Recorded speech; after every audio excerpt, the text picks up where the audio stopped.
Hi guys! So ayun, paano nga ba mag-edit ng video sa CapCut?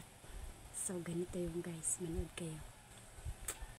So ayun na nga guys, syempre hanapin natin ang CapCut. So ito ang aking CapCut.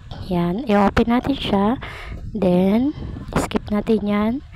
Then, hanapin natin yung video na ginawa ko kanina.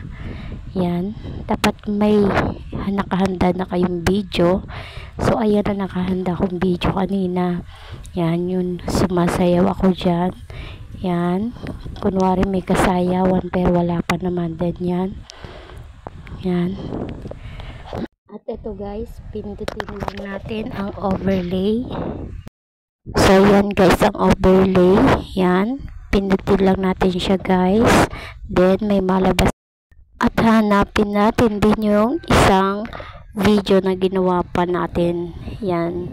Yan. Kunwari sasabayan natin ang trip nung isa. O yan, diba? Sayaw-sayaw din siya. Yan. Sayaw-sayaw lang.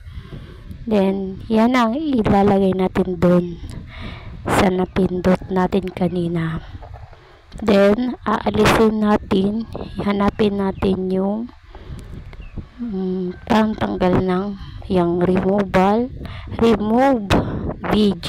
Yan, sorry guys, nagkakamali lang. Pindutin natin yan. Then, mag-aantay lang tayo ng ilang minuto o segundo dyan guys. Depende kung malakas ang signal ninyo guys. So, ayan na nga. Malalaman na natin kung okay na ba siya. So ayan siya guys. Nagsama na sila.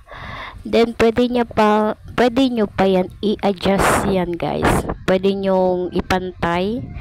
Ayan, pwede nyo laki-lakihan para pumantay siya dun sa isa. At yan, diba? Parang kambal na sila guys. So ayan lang guys.